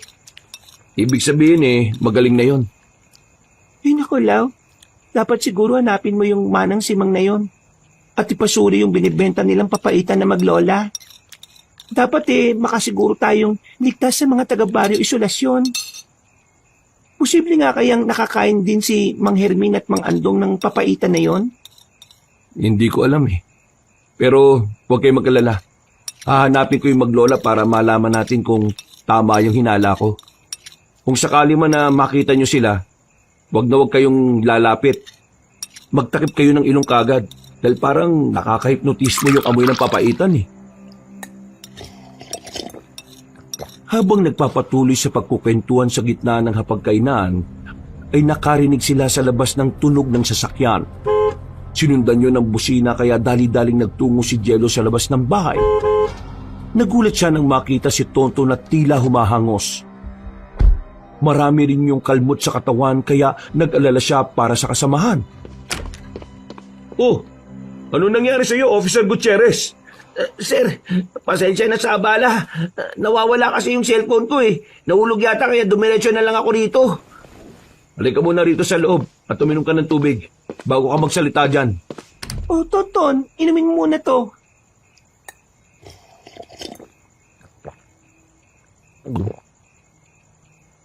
Thank you, Doc. Ano bang nangyari? Bakit ang dami mong kalmot? At ano yung nasa leg mo? Kagat ba yan? Kagat nga yan ng tao, Tonton. Ano ba nangyari? Malapit na ako sa police station sa bayan. Nang biglang magwala si Mang Andong. Inihinto ko yung sasakyan tapos lumabas ako para pakalmahin siya. Pero pagbukas ko ng pinto bigla siyang lumundag sa akin. Pinagkakakalmot niya ako at kinagat sa liig. Mabuti na gamit ko yung pinto ng sasakyan na hinampas ko sa kanya. Dahil wala akong pagpipilian eh. Pagkatapos nun, lumayo siya at ngumingisi-ngisi. Hanggang sa mabilis na tumakbo palayo. Sinubukan ko siyang habulin pero hindi ko na naabutan eh. Anak ng tokwa naman oh. Mahirap paniwalaan pero totoo yung mga sinabi ko, sir. Naniniwala naman ako sa'yo eh. Nakausap ko na siya kanina at ibang-iba ang boses niya. Parang hindi na talaga si Mang Andong. Kaya pala parang nagdadalawang isip ako na ikaw lang ang magatid eh. Dapat pala sinamahan na kita kanina eh. Ayos lang naman sa akin yun, sir. Ang pinoproblema ko lang, nakawala sa kamay ko yung suspect ng pagpatay at pagsunog sa sarili niyang anak at taniman. Paano kung sa iba naman niya gawin yun? Huwag mo na munang isipin yon. Love, pakigamot nga muna yung mga sugat ni Officer Gutierrez. Pagkatapos dyan kumain ka na rin muna. At kapag naggamot ka na, pumunta tayo sa tanggapan ng baryo para ipalam yung nangyari. Dapat malaman na tumaksyon na ang punong baryo. Kagad na ngang nilagyan ni Cheska ng paunang lunas sa mga sugat ni Tonton. Si Jello naman, habang naghihintay sa kasamang pulis, ay nag-isip na ng gagawin para matunton ang pinagtataguan ni Mang Andong. Dahil tuloy doon, ay bigla niyang naalala ang mga naging usapan nila kanina noong nakapiit pa ang matandang lalaki sa headquarters. Kaunting oras na lang, umanda ang lahat ng mga taga-baryong isolasyon. Pagpipiestahan kayo ng mga duha. Kaunting oras na lang dahil mamamatay na kayong lahat! Ano ba yung duhang na yun na pagpipiesta ng mga taga-baryo isolasyon? Napabuntong hininga siya at nagpatuloy sa pag-iisip ng ideya hanggang sa marinig na niya si Tonto na nagpapasalamat sa kanyang asawa. Hindi rin sila kagad umalis dahil pinakain muna ni Jello ng hapunan ng bruskong pulis. Ikinuwento na rin niya ang mga obserbasyon at dapat nilang gawin para masolusyonan ng tila kung anong kababalaghang nangyayari sa baryo. Walang kamalayan ng mga mamamayan na unti-unti na pala silang binabalot na matinding kadiliman. Pasado 9:00 ng gabi ay nagtungo ang 2 pulis sa tanggapan ng baryo. Naabutan nila ang walang kwentang punong baryo na nakaangat pa ang paa sa desk nito habang nagkukuyakoy at nanonood ng action movie. Nang makita sila noon ay napaismid pa ang punong baryo bago umayos ng upo. Hindi man sinasabi pero ipinakita naman ng aksyon at ekspresyon ng mukha ng Ginoo na ayaw noon sa kanila. Dahil doon ay hindi na nagpaligoy-ligoy pa si Jello. Sinabi na niya kagad ang pakay at ang sagot lang ng punong baryo ay ipapadala niya ang mga tanod para magronda-ronda sa baryo. Pagkatapos ay tinalikuran na sila noon. Tila napipiko na bumalik ng sasakyan si Jello kaya tinapik-tapik lang siya ni Tonton sa balikat.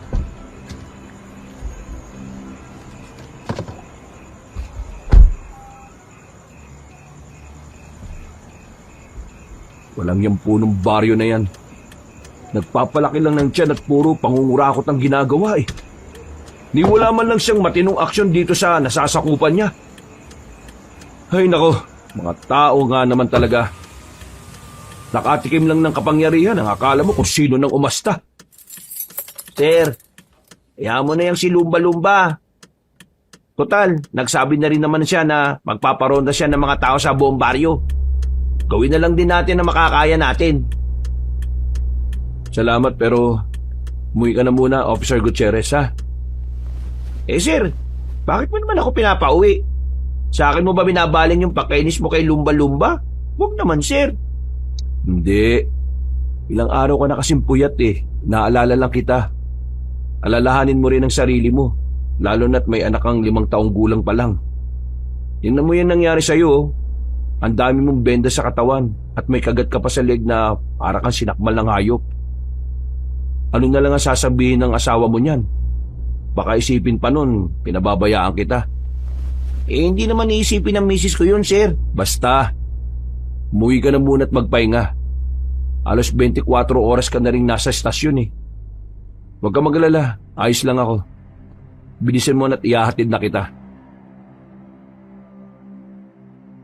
Wala nang nagawa ang bruskong pulis kundi sundin na lang ang utos ng kanyang superior. Pagkatid ni Jello ay naglibot-libot na rin muna siya sa buong baryo. Kahit papaano ay nawala ang inis niya dahil nakita niya ang mga tanod na naglilibot-libot din. Lumipas pa ang mahabang oras. Maya-maya pa ay dumiretso siya sa bayan hanggang sa madaanan ng inuupahang bahay ni Julio. Napansin niya sa labas ang landlady na parabang natatakot kaya nilapitan niya yon.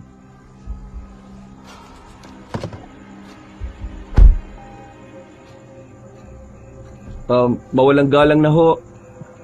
Ako ho yung nagpunta rito, nito lang. Napadaan lang ako saglit dahil nagro-ronda ako sa paligid.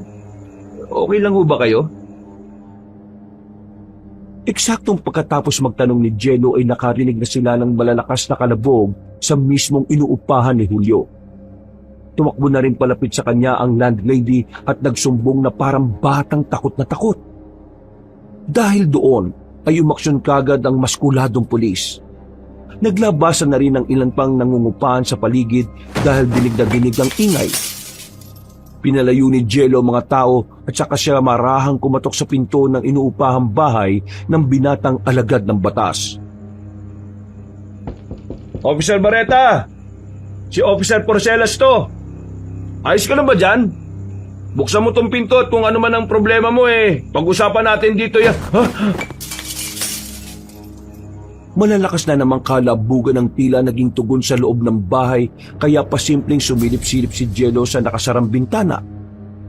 Minaaninig siya sa loob na parabang nagwawala. Kaya gumawa na kagad siya ng paraan. Habang hawak-hawak ang baril ay makailang beses niyang sinipa ang pinto hanggang sa tuluyan na itong mabuwal.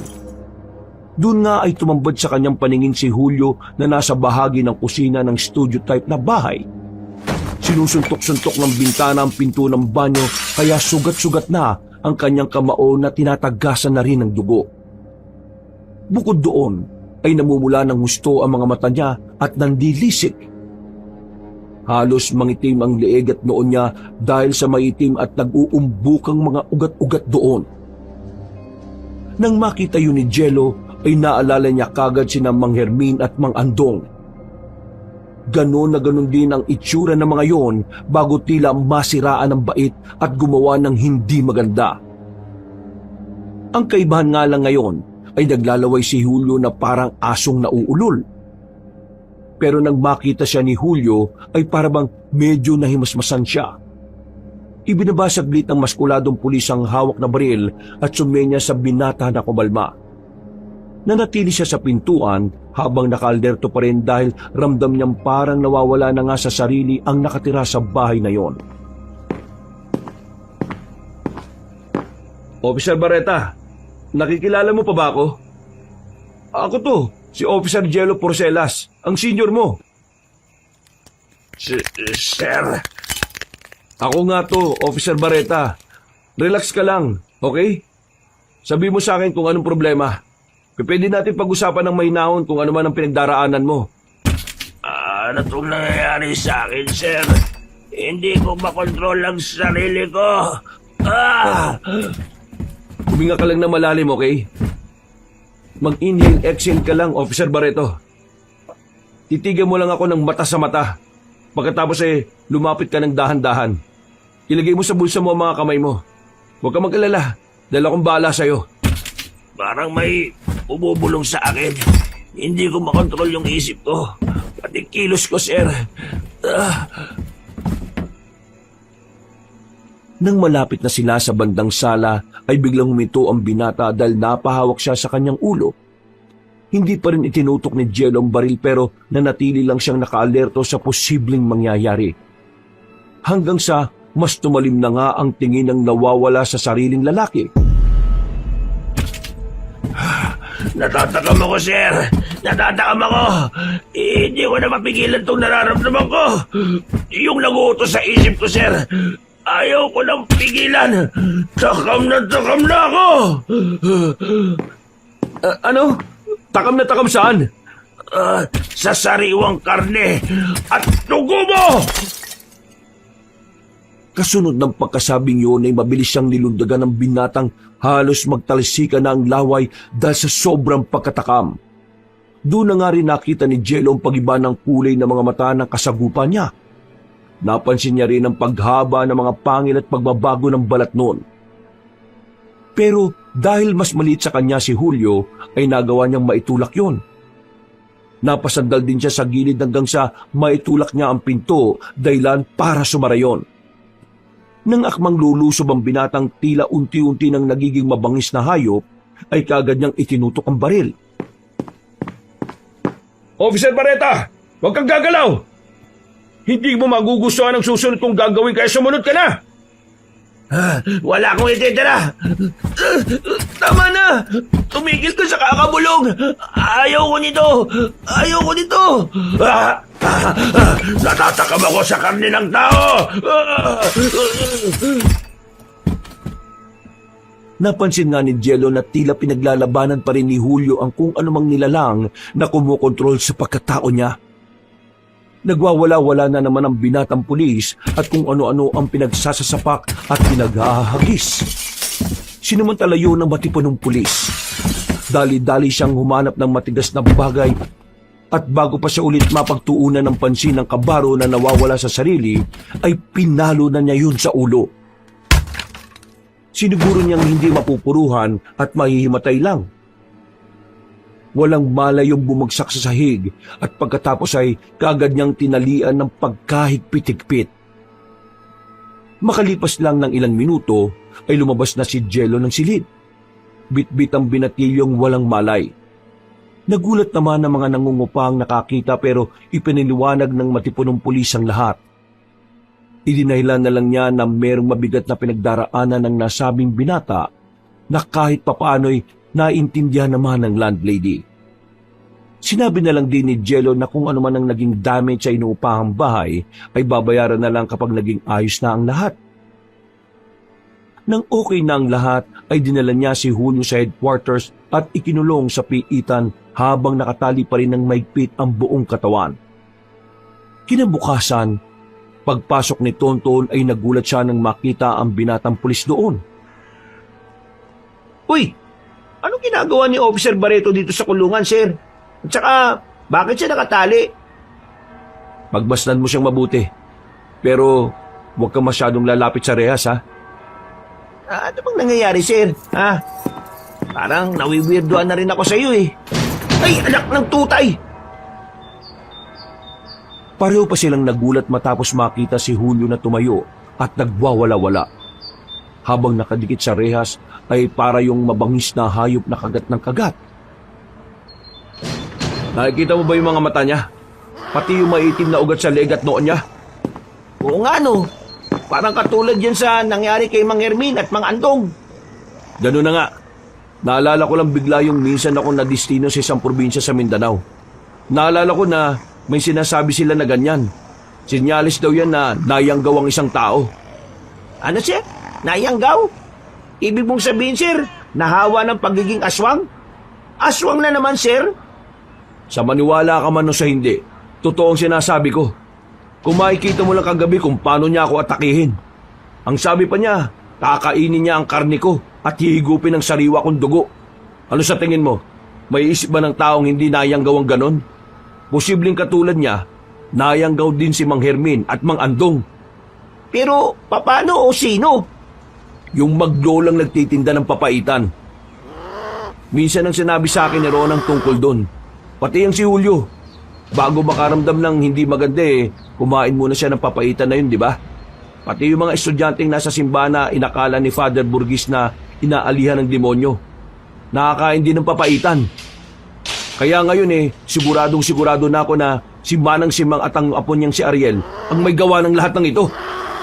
Ibig sabihin ba nito sir? Mga aswang sila? Oo, kaya kailangan natin ng albularyo para makontra sila. Bago pa matapos ni Jello ang pagsasalita, ay meron nang dumating. Nang makita nilang si Father Burgis yun, ay kaagad nila yung pinapasok at kinausap. Nagulat din ng bahagya ang pare pagkakita sa binatang pulis na nasa piitan na para ring inalihan ng demonyo. Dahil doon ay kaagad ikinuwento ng Ginoo sa kanila ang nangyari sa mga estudyante. Gumaling ang mga yon matapos ipanalangin sa kapaliguan at painumin ng holy water. Kung ganun sir, hindi na pala natin kailangan ng albularyo. Oo nga, salamat Father Burgis at sinadya niyo talaga magpunta rito. O pwede niyo bang gawin dito sa kasama namin ang ginawa niyo sa mga estudyante? Nang marinig yun ni Julio ay nagwala na naman ang binata at nagsisisigaw. Hindi nyo kami mabubuksa. Hindi nyo mabubuksa ang mga duwang. Sasakupin namin ang baryo na to at lahat kayo mamamatay. Mamamatay kayo. Uunahin ko kayong tatlo. Uunahin ko kayo. Padir, paliguan at painumin nyo na nga ng holy water ng isang yan. Naririndi na ako sa boses Ang tinis na parang demonyong ewan. Dahil doon ay kaagad nang sinimulan ng pari ang pagdarasal. Parte yun ng pag-exercise sa masasamang espiritu o sumpa ng pagkayanggaw ng duhang sa pagkatao ni Julio. Matagal ang naging proseso pero hindi nagpatinag ang pari kahit pa maraming beses na siyang kinukutya ni Julio. Kung ano-ano pa ang sinabi ng binatang pulis na naging dahilan kung bakit parang gusto na siyang saktan ni Tonton. Mabuti na lang din pumipigil si Jello sa kanya habang nagpapatuloy ang paglilinis. Maya-maya pa, pagkalipas ng higit 3 oras, sa 12 pagbabasa ng Biblia at dasal, ay tumigil sa pagkutya si Julio. Natulala lang yun na tila na estatwa hanggang sa unti-unti nang bumula ang bibig at mangisay. Nag-alala ang 2 pulis pero sinabi ni Father Burgis na gumagana na ang panalangin. Unti-unti nga nilang nakita ang bula sa bibig ni Julio na naging tila itim na tubig. Nagsuka ang binata hanggang sa mapalhod na yon at napasigaw dahil sa sakit na nararamdaman. Hiniling ng pari na buksan ang kulungan dahil kailangang paliguan at painumin ng holy water ang pulis na nayanggaw. Nagdadalawang isip pa nung una si Jello pero sinunod na lang din niya ang sinabi ng pari. Pagbukas ng pinto ay kaagad nilang hinuwakan si Julio na nagbalak pang manlaban. Mabuti na lang din ay nakatali ang buo niyang katawan kaya malaking tulong din yon. At habang nagdarasal ay sinabuyan ngayon ni Father Burgis ng holy water. Pagkatapos ay hinawakan ni Jello ang ulo ng binata saka naman sapilitang pinainom ni Tonto ng natitira pang holy water. Sa sobrang pagpupumiglas ay hindi na nila napigil ang binata. Tumalsik sila pareho at nang sasalakay na yun sa kanila ay bigla na lang yung nanghina. Pagpagsak ni Julio sa sahig ay kitang-kita nilang lahat kung paano ang itim na usok ay lumabas sa katawan ng binatang nayanggaw. Nagsisisigaw yon at namimilipit sa sakit hanggang sa tuluyang mawala ng malay tao. Napansin din nila na tuluyan nang nawala ang mga maitim na ugat sa leeg at noo ng binata, kaya naging kampante sila kahit papaano. Pero alerto pa rin ang mga pulis dahil baka bigla nilang dumilat at sumalakay ang nakahandusay nilang kasamahan. Father, tapos na ho ba? Oo nga ho, Father. Ano ang mangyayari kay Julio? Napatingin silang lahat sa binatang pulis na biglang umungot habang tinatawag sila. Nagtanong pa yon kung anong ginagawa nilang lahat sa piitan at kung bakit siya nakatali. Nang makita nilang hindi na namumula mga mata ni Julio, ay dali-dali nilang kinalagaan ang pagkakatali noon. Ipinaliwanag na rin nila ang mga nangyari na ikinagulat pa ng binatang pulis. Kaya pasensya ka na, Julio, kung itinali kita ng gaikit. Sa ngayon, sa bahay ka na lang muna tumuloy habang hindi ka pa handang makipagkita sa landlady ng inuupahan mong bahay. Sir, ano pong gagawin nating hakbang ngayon? Siguradong marami na nakatikim ng papaitan ng maglolang yun. Dapat, matuntun na natin sila habang may oras pa. Baka mamaya marami na sa mga taga-baryo isolasyon ng nayanggaw. Nag-iisip na ako ng mainam na plano. Sa ngayon, kailangan natin maging mapagmatsyag sa paligid. Pero panatili nating sikreto ang mga nangyayari. Paraan na rin to para mahuli ang maglolang yon. Kapag inisip nilang wala pang nakakalam ng mga kalokohan nila, siguradong magpapakalat-kalat pa rin sila sa baryo. At kapag may makita o may mabalitaan tayong pangyayari ng katulad ng kay Mang Hermin, Mang Andong at dito kay Julio, huwag na tayo mag-atubili pa na dalhin sa simbahan para malunasan ni Father Burgis. Oo nga, maigi pa nga yan, sir. Mag-iingat na lang tayo. Oo, mag-iingat tayo at hanggat maaari, huwag muna nating ipapamalita sa mga taga-baryo para hindi sila mag-alala. Matapos magkasundo, ay hinatid na nga muna ni Jello si Julio sa bahay nila. Eksakto na naroon si Edward na kauuwi lang din galing sa eskwelahan.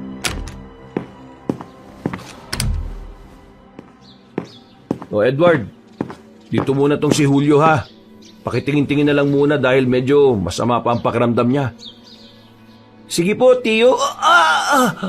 Oh, ano nangyari? Ayos ka lang ba? Opo, Tiyo. Medyo napagod lang ako sa laro sa school. Bago pa matapos ni Edward ang pagsasalita, ay tila nawalan na siya ng balance. Natumba siya na mabuti na lang ay kagad na alalayang ni Hildy. Ang magtama ang kanilang mga mata ay napansin ng binatang pulis na tila namumula-mula na ang mga mata ni Edward. Kaya kagad niya yung sinabi kay Jello. Edward, magsabi ka nga sa akin ng totoo. Nakakain ka ba ng papaitan galing kay Manang Simang? Kasi, iyo Mami ka, Edward. Hindi ako magagalit basta magsabi ka lang ng totoo. Kailangan ko lang malaman. Masakit ang tiyan ko, Tiyo. Inalalayan na matipon ng pulis si Edward kaya napansin niya ang pangingitim ng mga ugat sa leeg nun. Doon niya nakumpirma na nakakain nga ng papaitan ng kanyang pamangkin. Pasensya na, Tiyo. Hindi ko po sinasadya. Hindi ko man alam na papaitan pala galing sa maglola yung pinakain sa akin Ilang kayo nakakain ng papaitan? At nasaan ang mga kasama mong yon? 4 po. Nakauwi na po yata sila. Tiyo, humihilab ang tiyan ko. At para akong nangihina na nahihilo. Dalhin niyo po ako sa center kay Tia Cheska. Huwag ka mag-alala. Magiging okay din ang lahat. Pero makinig ka sa akin mabuti. Pagpasensyahan mo na itong gagawin namin sa iyo, ha? Kailangan lang to para na rin sa kapakanan mo. Bago pa makasagot si Edward ay tinalian na ng maigpit ang buo niyang katawan at bibig. Pagkatapos noon ay kagad tumawag si Jello sa himpilan para ipaalam kay Tonto ng mga bagong kaso ng pangyayanggaw ng maglolang nagbebenta ng papaitan. Matapos mag-usap ay dali-dali silang nagbiyahe papunta sa simbahan. Mabuti na lang din ay nandun si Father Borghese, kaya kagad naaksyonan ng nangyayaring pagkayanggaw kay Edward. Habang nandun sila, si Tonton naman ay hinanap ang mga kaklase ng binata na nakakain din ng papaitan ng maglolang aswang. Tumulong na rin si Julio kahit medyo nangihina pa rin yon dahil kagagaling lang niya. At mabilis na namang lumipas ang oras.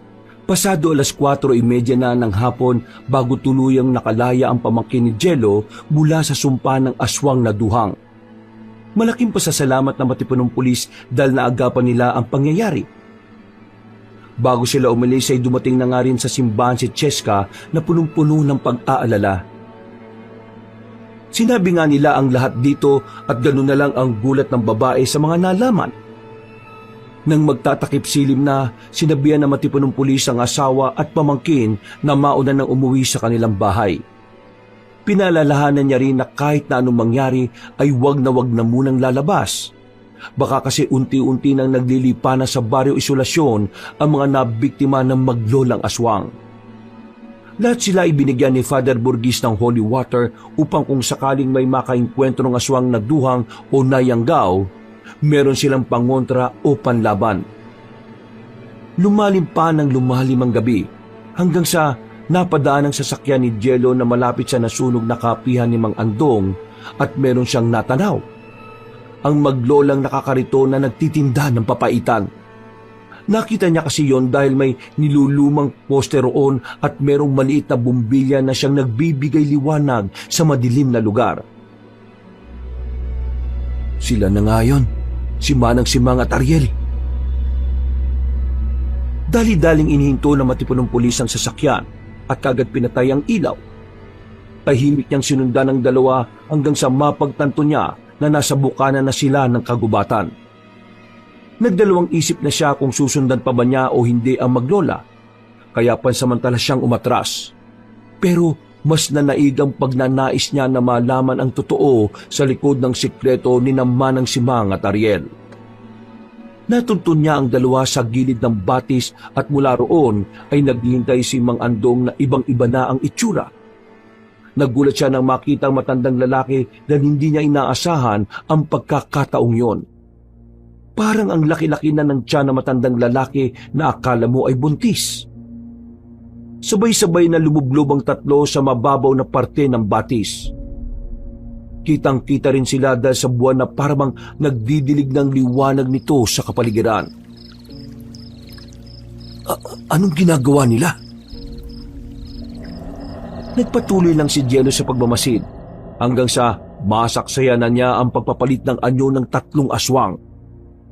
Nagmalapaniki ang mga mukha ng mga yon, pero ang mas nakakagulat ay nagkaroon ng mga 2 malalaking umbok sa kanilang likuran. May hahalin tulad ng umbok na yon sa isang kamelyo pero ang kaibahan lang ay parang meron yung butas. Napansin na rin ng maskuladong pulis na matapos magpalit anyo ni Mang Andong bilang aswang ay nawala ang malabuntis nitong tiyan. Nalipat yon sa likuran. Ang mas ikinagulat niya ay nang tila biglang umiri ang Ginoo at muntik na siyang mapasigaw pagkakitang may lumabas na hayop sa nakaumbok na likuran ng matandang lalaking aswang. Anong klaseng halimaw yan? Aswang ba yan? Natigilan na siya dahil napalingon sa gawin niya si Manang Simang. Mabuti na lang ay nakapagtago siya sa gilid kaya hindi rin siya napansin. Nang muling bumaling ang matandang babaeng aswang sa mga kasama ay nagpatuloy sa pagmamatsyag si Jello. Ang kambing na kinuha mo, bagong duhang na Andong, ay gagamitin natin sa papaitan. Mas pinasarap niya ng lasa dahil naimbak sa likuran natin kung saan napuno ng katas nating mga duhang. Hindi po ba natin yan pwedeng kainin na lang, Lola Simang? Tumigil kang bata ka! Sinabi ko naman sa iyo na yung mga alagang baboy na lang ng mga taga-baryo ang kainin mo. Hindi natin po pwedeng galawin ng mga paninda dahil makakatulong to para sa misyon nating pagpapalaganap ng mga duhang sa lugar na ito. Patawad po, Lola. Hindi na po ako makakapasok sa babuyan ni Aling Alejo eh. Pati ron sa kabilang baryo dahil nilagyan na po nila ng patibong yung mga bakuran nila. Bakit hindi nala kasi tao ang kainin mo, Ariel? Katulad ng ginawa ko. May tamang panahon para sa pagkain ng tao, Andong. Pinahintulutan lang kita dahil kailangan mo yon bilang bagong duhang. Sa ngayon ay dapat magtuloy-tuloy na ang mga plano natin. Narinig mo ba ang lahat ng napag-usapan namin? Matipuno at gwapong pulis! Nanlaki ang mga mata ni Jello matapos muling lumingon sa gawin niya ang matandang babaeng aswang. Sumunod na rin si Mang Andong at Ariel na napangiti matapos siyang makitang sumulpot mula sa pinagtataguan. Ilang araw na magmula nung binili mo yung papaitan ko. Pero hanggang ngayon, hindi ka pa rin nayayang daw. Ibig sabihin lang nun, hindi mo kinain ang papaitan.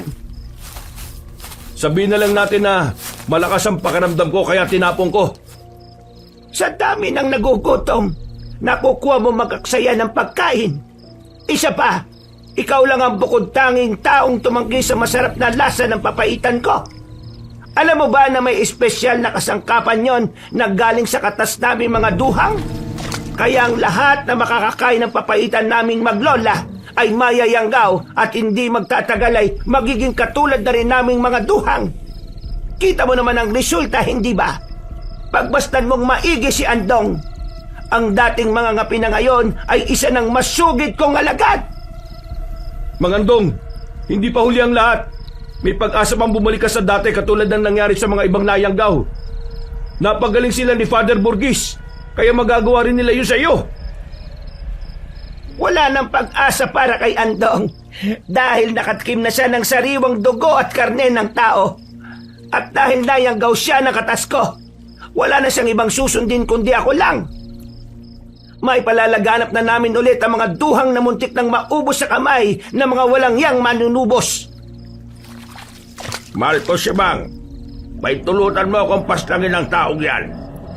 Ihahandog ko sa iyo ang pinakamasarap na parte ng lamang loob niya. Sige, gawin mo ang gusto mo sa taong yan. Dali-daling ang sumalakay si Mang Andong, kaya agad na tumakbo palayo si Jello. Inaasahan niya ang pagkakataong yon dahil nasabi na rin kanina ni Father Burgis na posible talagang makainkwentro sila ng mga aswang na nayanggaw. Dahil doon ay dinukot niya sa bulsa ang maliit na bote saka yun ipinaligo sa kanyang katawan. Ang natirang kakaunti ay ibinato niya sa matandang lalaking aswang. Nang tumama ang ilang parte ng likido ay napatras si Mang Andong at napahiyaw. Galit na galit siyang tumigil dahil sobrang sakit sa pakiramdam ng holy water. Naging pagkakataon yon para mabilis na makapunta si Jello sa sasakyan at nagmaneho na nga palayo sa lugar na yon. At dahil sa malalim na ang gabi, kaya wala ring katao-tao sa labas. Karamihan din sa mga bahay ay sarado na. Nagdagdag yun ng kilabot lalo na nang marinig niya ang pag-alulong ng aso mula sa hindi kalayuan. Kumanda ka sa akin! Uubusin ko ang laman loob mo at sisimutin ang dugo mo! Hindi yung pinansin ni Jello. Mas binilisan niya pa ang pagmamaneho hanggang sa marating ang tanggapan ng baryo. Naabutan niya roon ang punong baryo kasama ang ilang opisyal at tanod. Masaya ang mga yon na kumakain ng tinapay habang nagkakape. Pagbaba niya ng sasakyan, ay patakbo siyang lumapit sa mga yon habang sumisigaw. Magsipasok kayo sa loob! Bilisan niyo! Umunot na naman ang noo ng punong baryo pagkakita sa kanya. Pero nagbago ang lahat ng yun nang masilayan nila ang nakakatakot na nilalang na humahabol sa matipunong pulis. Nanlilisik ang mga mata ni Andong na sumalakay pero pinaputukan na siya ni Jello ng baril. Maraming beses nakaiwas ang aswang na duhang pero hindi pa rin tumigil ang pulis. Samantala, nagtakbuhan naman ang mga tao papasok sa loob ng tanggapan. Ang punong baryo lang ang naiwan dahil sa tindi ng takot. Naihipa yun habang gimbal na pinagmamasdan ang nakakatakot na nilalang. Ano ba ginagawa mo? Pagkatapos muling paputukan ng duhang ay dali-daling nilapitan ni Jello ang punong baryo at tinulak papasok sa loob ng himpilan. Galit na naman siyang pinagmasdan ng aswang hanggang sa muli yung sumalakay. Pasensya na, Mang Andong. Ayaw ko sanang gawin to pero pasensya na talaga. Papatay kita, tiyado kita sa akin, Pinola! Bibigyan pa kita ng isa pang pagkakataon, Mang Andong. Sumuko ka na at sumama ka sa akin para mapagaling ka ni Father Burgess. Sigurado matuto ang anak mong si Nonoy. Naghihintay siya sa kanyang burol. Tumigil ka! Papatay ko kayo lahat! Kakainin ko kayo! Pasensya na talaga, Mang Andong. Mamamatay ka sa mga kamay ko! Ah! 3 beses na magkakasunod na putok ng baril ang pinakawala ni Jello at lahat yun ay tumama sa katawan ng aswang na duhang. Nung una ay nakalapit pa yun at napahawak sa leeg na matipunong pulis.